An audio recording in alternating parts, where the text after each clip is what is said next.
नमस्कार दोस्तों, मैं हूं आपका टूर प्लानर दोस्त मुकेश महाकाड़ और मेरे यूट्यूब चैनल टूर प्लानर में आप सभी का स्वागत है। आज के इस वीडियो में हम गोवा टूर की जानकारी विस्तार से जानने वाले हैं। जैसे गोवा कहां पर स्थित है, वहां कैसे जाना चाहिए, कब और कौन से मौसम में जाना चाहिए, बस ट्रेन फ्लाइट से गोवा आने के लिए क्या ऑप्शन है, गोवा में होटल की किराए कितने होते हैं, वहाँ पर खाने पीने के लिए क्या ऑप्शन है, गोवा में कौन से टूरिस्ट स्पॉट कवर करें, शॉपिंग के लिए कहाँ जाना होगा, गोवा में कौन से बीच पर जाना चाहिए, पब, डिस्को, कैसीनो के बारे में जानकारी, water sport activity, river cruise, Goa के नाइट लाइफ के बारे में, गोवा के रूल्स रेगुलेशन के बारे में और इसके अलावा भी गोवा की महत्वपूर्ण जानकारी इस वीडियो में देने वाला हूं। इसलिए वीडियो को पूरा देखें, वीडियो को लाइक करें, शेयर करें और मेरे इस यूट्यूब चैनल को सब्सक्राइब करके बेल आइकॉन पर क्लिक करें, यानी आने वाली महत्वपूर्ण वीडियो की जानकारी आपको मिल सके। साथ में आपके पास गोवा टूर के बारे में और कुछ महत्वपूर्ण जानकारी हो या हमारे लिए कुछ सुझाव हो तो कमेंट बॉक्स में लिखकर जरूर बताएं। गोवा भारत के साथ साथ दुनिया के भी मुख्य पर्यटन स्थलों में से एक है। यह भारत का सबसे छोटा राज्य है, लेकिन प्रति व्यक्ति आय के मामले में यह भारत का सबसे अमीर राज्यों में से एक है। गोवा अपने खूबसूरत beaches, night life, pub, disco, casino, sea food, cashew nuts, Goa की वाइन यानी feni, river cruise, water sport activity, यहाँ के पुराने चर्च, मंदिर, नेचुरल ब्यूटी और अलग अलग टूरिस्ट स्पॉट के लिए काफ़ी फेमस है। प्रतिवर्ष यहाँ लाखों की तादाद में देश विदेश से टूरिस्ट आते हैं। गोवा आप कैसे आ सकते हो? गोवा आप बस, ट्रेन, फ्लाइट, क्रूज जहाज से या अपनी खुद की गाड़ी से आ सकते हो। बस की बात करें तो मुंबई, पुणे, बेंगलोर और गोवा के नज़दीकी राज्यों के मुख्य शहरों से गोवा के लिए daily deluxe buses, sleeper class buses और होलो बसेस चलती है, जिसके किराए 800 रुपये से लेकर 2000 रुपये तक होते हैं। ट्रेन की बात करें तो भारत के लगभग सभी राज्यों से गोवा के लिए ट्रेन के काफ़ी ऑप्शन है। आप ट्रेन से आते हो तो आप मडगांव, वास्को दी गामा या फिर थिविम स्टेशन पर उतर सकते हो। थिविम स्टेशन नॉर्थ गोवा से नज़दीक है, लेकिन यहाँ पर ज़्यादातर ट्रेन नहीं रुकती है। वास्को द गामा तक भी सभी ट्रेन नहीं आती है, इसलिए आपका लास्ट ऑप्शन होता है मडगांव रेलवे स्टेशन। अगर आपका बजट अच्छा है तो आप बाय फ्लाइट भी गोवा आ सकते हो। गोवा में स्थित डांबोलिम इंटरनेशनल एयरपोर्ट यहाँ का मुख्य एयरपोर्ट है और भारत के सभी बड़े एवं मध्यम शहरों से गोवा के लिए डायरेक्ट और कनेक्टिंग फ्लाइट के काफ़ी अच्छी फ्रीक्वेंसी है। गोवा आने के लिए मुंबई से क्रूज का भी ऑप्शन है, जिसका नाम एंग्रिया क्रूज है। फिलहाल एंग्रिया क्रूज बंद है, लेकिन आने वाले कुछ दिनों में फिर से शुरू होने वाली है, जिसका मुंबई से गोवा का एक साइड का अलग अलग कैटेगरी का किराया 6500 रुपये से 10,500 रुपये पर पर्सन तक होता है। गोवा को विजिट करने का सबसे बेस्ट टाइम कौन सा होता है? वैसे तो पूरे साल यहाँ टूरिस्ट आना जाना रहता है, लेकिन अक्टूबर से फरवरी का समय गोवा को विजिट करने का सबसे अच्छा समय होता है। नवंबर, दिसंबर, जनवरी में यहाँ सबसे ज़्यादा भीड़ होती है और यह पीक सीज़न होने से बाकी महीनों की कंपैरिजन में इन दिनों रेट्स भी ज़्यादा है। मार्च महीने से यहाँ गर्मी बढ़ना शुरू होती है और अप्रैल मई में यहाँ का मौसम काफ़ी गर्म होता है। जून जुलाई में भारी बारिश का मौसम होता है, इसलिए इन महीनों टूरिस्ट गोवा आना अवॉइड करते हैं। जिनको हल्की बारिश का रोमांटिक मौसम अच्छा लगता है वो अगस्त सितंबर में गोवा को विजिट करना पसंद करते हैं। बारिश के मौसम में ज़्यादातर एक्टिविटी बंद होती है, जैसे बीच एक्टिविटी, वाटर स्पोर्ट एक्टिविटी और कुछ बीच साइड शैक्स, रेस्टोरेंट, बार, पब, नाइट लाइफ, पार्टीज़, कुछ बीच साइड शॉप्स और अन्य कुछ प्लेसेस। नवंबर से जनवरी यहाँ सबसे ज़्यादा फॉरेन टूरिस्ट आते हैं। दिसंबर में तो मानो पूरा महीना यहाँ अलग अलग तरह से फेस्टिवल इवेंट्स होते हैं। गोवा में रहने खाने पीने की क्या व्यवस्थाएं है?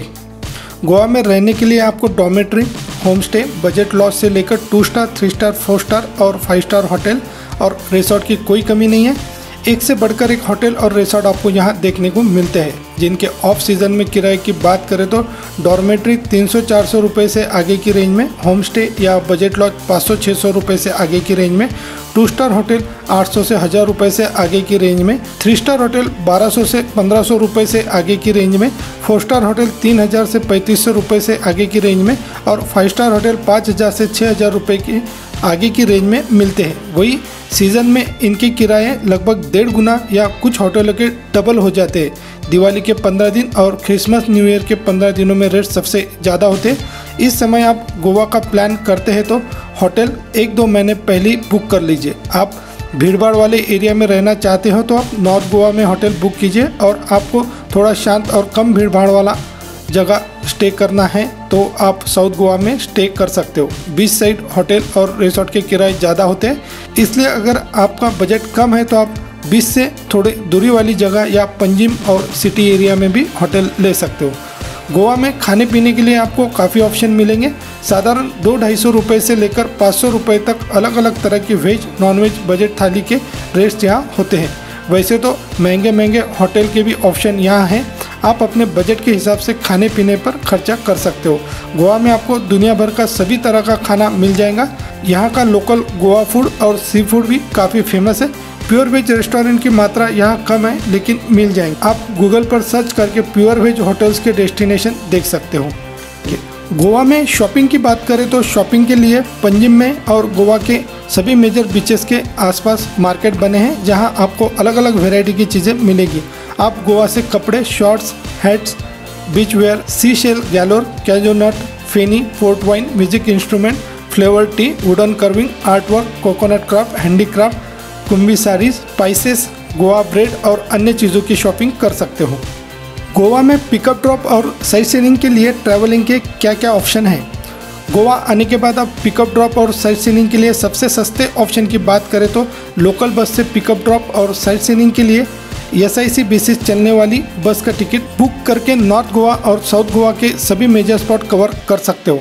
एग्जाम्पल के लिए आप ट्रेन से मडगांव स्टेशन आते हो और आपका होटल नॉर्थ गोवा में कालिंगुट या बागा में बुक, तो आपको मडगांव स्टेशन से मेन बस स्टॉप से पंजिम बस स्टॉप और पंजिम से बागा या कालिंगुट बस बदल कर आना होगा, जिसका किरायों का खर्चा पर पर्सन 150 रुपये के आसपास होगा। साइट सीइंग की बात करें तो एक दिन नॉर्थ गोवा साइट सीइंग का SIC AC बस में 350 से 400 रुपये तक और लगभग उतना ही यानी 350 से 400 रुपये तक एक दिन साउथ गोवा साइट सीइंग के लिए होता है, जो आप किसी ट्रैवल एजेंट या होटल थ्रू भी बुक कर सकते हो। दूसरा ऑप्शन है आप स्कूटी, बाइक या सेल्फ ड्राइव कार बुक कर सकते हो। स्कूटी और अलग अलग बाइक का 300 रुपये से 1000 रुपये पर डे तक किराया होता है और सेल्फ ड्राइव कार का 1000 रुपये पर डे से लेकर 2000 रुपये पर डे तक अलग अलग टाइप के कार्स का किराया होता है। सेल्फ ड्राइव कार या बाइक रेंटल के लिए आपके पास ड्राइविंग लाइसेंस होना जरूरी होता है। आप नॉमिनल डिपॉजिट कर बाइक या कार हायर कर सकते हो, जिसमें पेट्रोल आपको खुद डलवाना पड़ता है। गोवा में आपको bus stop, railway station, Panjim city और बीच साइड में बने बाइक और कार रेंटल की शॉप से बुकिंग कर सकते हो या फ़ोन पे एडवांस बुकिंग भी कर सकते हो। तीसरा ऑप्शन है आप कैब बुक करें। कैब के किराए की बात करें तो 4 सीटर सेडान कार आपको स्टेशन या एयरपोर्ट से 1500 से 2000 रुपये वन वे किराए में पिकअप या ड्रॉप के लिए मिल जाएंगी। नॉर्थ गोवा साइट सीइंग के लिए 2000 से 2500 रुपये एक दिन का किराया होता है। वही साउथ गोवा साइट सीइंग का 2500 से 3000 रुपये एक दिन का किराया होता है, जो ऑल इंक्लूसिव होता है। अभी सबसे मेन चीज़ जान लेते हैं गोवा में कहाँ घूमें, नॉर्थ गोवा या साउथ गोवा। सबसे पहले हम नॉर्थ गोवा और साउथ गोवा में मेजर डिफरेंस क्या है वो जान लेते हैं। नॉर्थ गोवा और साउथ गोवा दोनों ही जगह आपको अच्छे beaches, hotels, resort, water sport activity, shopping markets, अच्छे restaurant, pub, shacks, night life और नेचुरल ब्यूटी देखने में मिलेगी और दोनों ही एरिया लगभग सेम ही है। फिर भी थोड़ा बहुत जो डिफरेंस है वो ये है, नॉर्थ गोवा में भीड़ भाड़ ज़्यादा होती है। यहाँ पार्टीज़ और इवेंट्स भी ज़्यादा होते हैं। लाउड म्यूज़िक, पब, डिस्को की मात्रा भी यहाँ थोड़ी ज़्यादा है। यहाँ आपको सस्ते होटल से लेकर महंगे होटल और रिसोर्ट सभी तरह के ऑप्शन मिलते हैं और सभी तरह के टूरिस्ट यहाँ होते हैं। रिवर क्रूज, कैसीनो और गोवा के कुछ फेमस चर्चेस और कुछ मेजर टूरिस्ट स्पॉट भी नॉर्थ गोवा में ही स्थित है। कंपैरेटिवली साउथ गोवा में भीड़ कम होने से यहाँ बीच शांत, रिलैक्स और सुंदर लगते हैं। यहाँ के होटल्स और रिसोर्ट थोड़े हाई क्लास हैं, क्योंकि स्टैंडर्ड टूरिस्ट, हनीमून कपल्स और फॉरेनर रिलैक्सेशन के लिए यह एरिया में रुकना पसंद करते। फोटोग्राफी के लिए यहाँ की सीनिक ब्यूटी काफ़ी अच्छी है।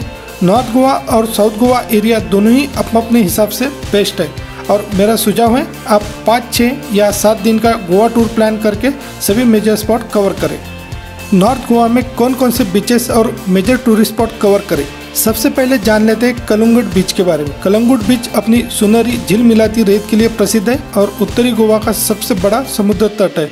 यह गोवा का सबसे फेमस बीच है और सबसे भीड़भाड़ वाले बीचेस में से भी एक है। यहाँ आपको रहने, खाने पीने संबंधी सारी व्यवस्थाएं हैं। साथ में night life, DJ party, beach side shacks के लिए भी यह फेमस है। नॉर्थ गोवा का दूसरा फेमस बीच है बागा बीच। कालिंगुट के पास स्थित यह भी गोवा का एक लोकप्रिय और सबसे भीड़भाड़ वाला बीच है। आप यहाँ फैमिली के साथ वाटर स्पोर्ट एक्टिविटी का मज़ा ले सकते हैं, जैसे jet ski, speed boat, banana ride, bumper ride आदि। वाटर स्पोर्ट के साथ आइलैंड ट्रिप और स्कूबा डाइविंग के लिए यहाँ से आप जा सकते हो। यह बीच अपनी नाइट लाइफ पार्टीज के लिए फेमस है, इसलिए यहाँ कोई भी जा सकता है। बागा बीच में आप स्वादिष्ट sea food night life enjoy कर सकते हो। नॉर्थ गोवा के अन्य बीचेस की बात करें तो कोंडोलिम बीच भी एक अच्छा बीच है। इवनिंग को सनसेट का एंजॉय करने के लिए यह अच्छा बीच है। कालुंगुट के पास होने से यहाँ भी अच्छी रेलचल रहती है। कालुंगुट और कोंडोलिम ब्रिटिश टूरिस्टों का लॉन्ग स्टे करने का पसंदीदा बीच है। सिनकेरेम बीच में आप सनसेट एंजॉय कर सकते हो। यहाँ बने सिनकेरेम फोर्ट को भी आप विजिट कर सकते हो। अगोड़ा में आप अगोड़ा फोर्ट और अगोड़ा जेल विजिट कर सकते हो, जो कि काफ़ी सुंदर है।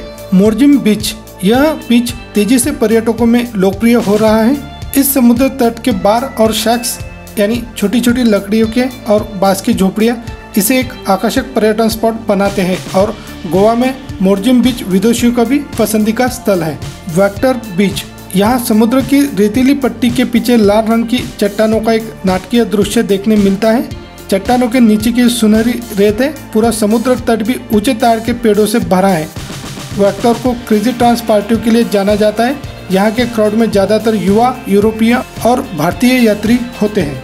वेक्टर और मोरजिम बीच के आसपास अंजुना बीच, चपोरा फोर्ट, अश्विन बीच, मैंड्रम बीच और लास्ट में अरम्बोल बीच जा सकते हो, जो नॉर्थ गोवा का लास्ट में पड़ता है। इसके बाद केवल क्वेरम बीच ही रह जाता है। अरम्बोल बीच भी काफ़ी फेमस बीच है और पर्यटकों में यह तेज़ी से लोकप्रिय हो रहा है। यहाँ पर आपको रशियंस और फॉरेनर्स का नाइट एक्टिविटी देखने को मिलेगा। यहाँ शॉपिंग के लिए भी अच्छा मार्केट बना है। रशियन फायर डांस का मज़ा भी आप यहाँ ले सकते हो। नॉर्थ गोवा के यह सभी बीच कवर करने के लिए आपको कम से कम 2 या 3 दिन का समय लगेगा।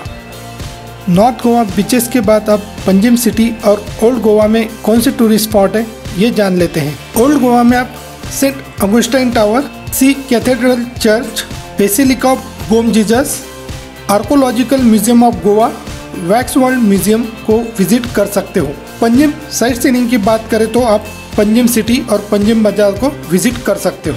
पंजिम में आपको शॉपिंग के लिए अच्छे ऑप्शन मिलेंगे। पंजिम में इवनिंग में आप मंडावी रिवर में क्रूज का एक्सपीरियंस अवश्य लीजिए, जिसकी राइड 1 घंटे की होती है और किराया 400 से 500 रुपये पर पर्सन तक होता है। रिवर क्रूज आपको पूरे मंडावी रिवर में घुमा के लाती है और क्रूज पे बने डेक पर डीजे शुरू रहता है, जहां आप डांस एंजॉय कर सकते हो। रिवर क्रूज शाम 5 बजे से 10 बजे के आसपास तक शुरू रहता है। पंजिम में आप कैसीनो को भी विजिट कर सकते हो, जिसकी एंट्री फीस अलग अलग कैसीनो की 1500-2000 रुपये से स्टार्ट होती है, जिसमें अनलिमिटेड ड्रिंक्स, स्नैक्स और मील फ्री होता है।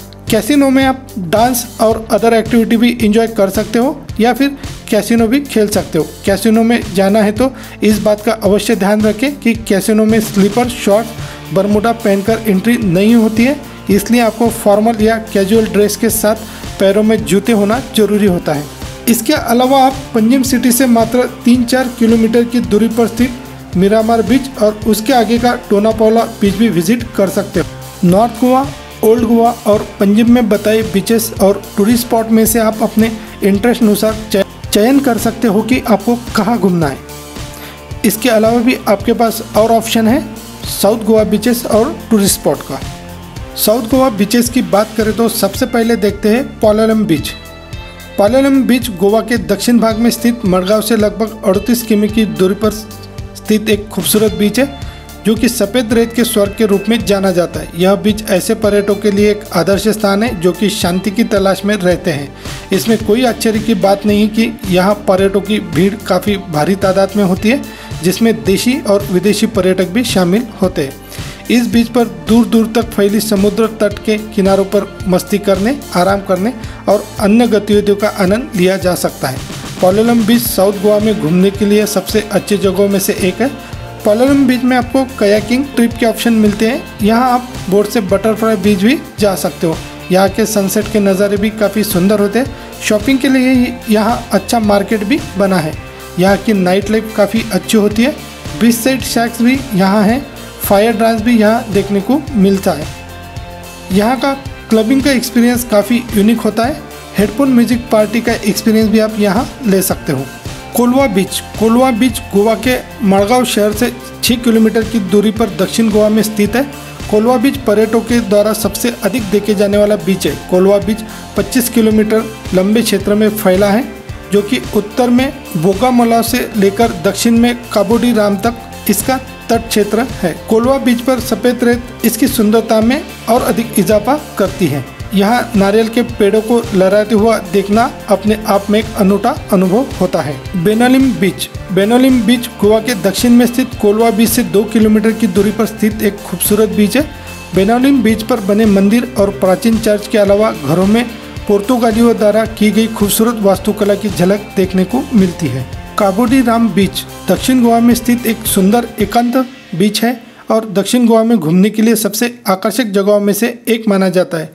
काबोडी राम बीच पर एक पुर्तगाली किला है जो इस बीच का आकर्षण का केंद्र है। इस किले से आप समुद्र तट का सुंदर दृश्य देख सकते हो। साउथ गोवा के अन्य बीचेस की बात करें तो आप अगोंडा बीच, मोबर बीच, कोला बीच, बटरफ्लाई बीच, कैवलोसिम बीच, लगिबा बीच, पोलेम बीच और अन्य छोटे मोटे बीचेस को विजिट कर सकते हो। साउथ गोवा में बीचेस के अलावा आप दूधसागर वाटरफॉल जा सकते हो, जिसके लिए एक पूरा दिन लगेगा, या फिर आप भगवान Mahavir wild life sanctuary, naval aviation museum या श्री शांता दुर्गा मंदिर को भी विजिट कर सकते हो। कंप्लीट गोवा घूमने के लिए आपका मिनिमम 7 दिन का टूर प्लान होना चाहिए, लेकिन आपके पास 3, 4, 5 या 6 दिन का समय है, फिर भी आप गोवा के मेन टूरिस्ट स्पॉट और बीचेस कवर कर सकते हो। उसके लिए कैसे टूर प्लान होना चाहिए उसके इटरनरी के वीडियो मैं आने वाले कुछ दिनों में यूट्यूब पे पब्लिश कर दूंगा, या फिर PDF इस वीडियो के डिस्क्रिप्शन में अटैच कर दूंगा। दोस्तों, आपके जानकारी के लिए बता देता हूँ, गोवा में रूल्स और रेगुलेशन काफ़ी स्ट्रिक्ट है। कोई भी गलत चीज़ के लिए यहाँ परमिशन नहीं होता है। गोवा ऐसा टूरिस्ट डेस्टिनेशन है जहाँ केवल बैचलर कपल्स या ग्रुप ही नहीं बल्कि फैमिली के लिए और बच्चों के एंजॉयमेंट के लिए भी काफ़ी एक्टिविटीज़ है।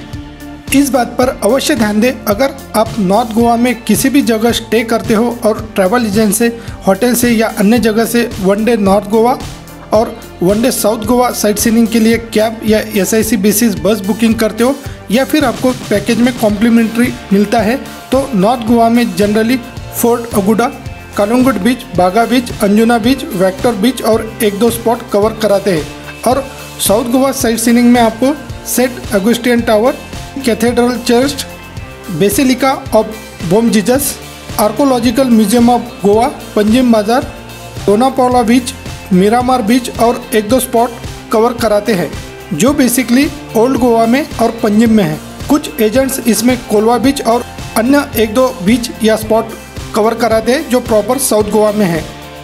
साउथ गोवा और नॉर्थ गोवा के अन्य बीचेस और स्पॉट कवर करने हेतु पैकेज बुकिंग करते समय या कैब बुकिंग करते समय आप उनसे डिस्कस करके अपना टूर प्लान फाइनल करें। साउथ गोवा और नॉर्थ गोवा के मुख्य बीचेस पर आप वाटर स्पोर्ट एक्टिविटी में आप banana ride, bumper boat ride, jet की ride, speed boat ride, parasailing कर सकते हो, जिसका यह सभी वाटर स्पोर्ट एक्टिविटी के पैकेज का 1500 रुपये से 2000 रुपये तक चार्ज होता है। गोवा में आप स्कूबा डाइविंग और स्नो लार्किंग भी कर सकते हो। सीजन और भीड़भाड़ के हिसाब से सभी एक्टिविटी के किराए कम ज़्यादा हो जाते हैं। एडवेंचर एक्टिविटी में आप वाइट वाटर राफ्टिंग, बग्गी jumping, fly boarding, hot air balloon, ATV ride कर सकते हो। Grand island trip, butterfly island trip, trekking जैसे और भी ऑप्शन आपके पास होते हैं। इसके अलावा आप dolphin trip, overnight houseboat in Mandovi river, dinner cruise party, beach side party, paint ball, cycling और ट्रैकिंग जैसी एक्टिविटी का भी आनंद यहाँ ले सकते हो। गोवा टूर के बजट की बात करें तो आपको इस वीडियो में होटल के किराए, ट्रैवलिंग के ऑप्शन और उनके चार्जेस, खाने पीने के चार्जेस, एक्टिविटी और अन्य चीज़ों के चार्जेस की आइडिया दे दी है। आपको कितने दिन का टूर प्लान करना है उस हिसाब से आप कैलकुलेशन कर बजट निकाल सकते हो। वैसे तो मैं सभी बीचेस और टूरिस्ट स्पॉट की क्या खासियत है उसकी और डिटेल में जानकारी, सभी लोकेशन पर रहने खाने पीने के क्या क्या बेस्ट ऑप्शन है, उन होटलों के और रेस्टोरेंट के नाम और चार्जेस की जानकारी, ट्रैवलिंग ऑप्शन की और भी डिटेल जानकारी, night life, pub, beach side shack के कौन से बेस्ट ऑप्शन हैं उसकी लिस्ट और उनकी खासियत, रूल्स रेगुलेशन और चार्जेस की डिटेल जानकारी, सभी वाटर स्पोर्ट और एडवेंचर एक्टिविटी की किरायों की और एग्जैक्ट कहाँ करनी चाहिए उसकी जानकारी, शॉपिंग के लिए बेस्ट स्पॉट कौन सी चीज़ें ले सकते हो और उनके प्राइस की जानकारी, यानी आपको बार्गेनिंग करने में आसानी हो। अन्य टूरिस्ट डेस्टिनेशन जैसे Dudhsagar waterfalls, wild life sanctuary की डिटेल जानकारी और गोवा आने के लिए फ़्लाइट के सस्ते ऑप्शन की जानकारी देना चाहता था, लेकिन वीडियो 2-3 घंटे की बन जाएगी, इसलिए ज़रूरी इंफॉर्मेशन इस वीडियो में दे दी है। आने वाले कुछ दिनों में मेरा 7-8 दिन का गोवा टूर प्लान रहेगा, उसमें व्लॉग की माध्यम से यह सारी जानकारी डिटेल में दे दूंगा। वीडियो में दी जानकारी यूज़फुल लगी हो तो वीडियो को लाइक करें, शेयर करें और मेरे इस यूट्यूब चैनल को सब्सक्राइब करके बेल आइकॉन पर क्लिक करें, यानी आने वाली महत्वपूर्ण वीडियो की जानकारी आपको मिल सके। साथ में आपके पास गोवा टूर के बारे में और भी कुछ महत्वपूर्ण जानकारी हो या हमारे लिए कुछ सुझाव हो तो कमेंट बॉक्स पर लिखकर ज़रूर बताएं।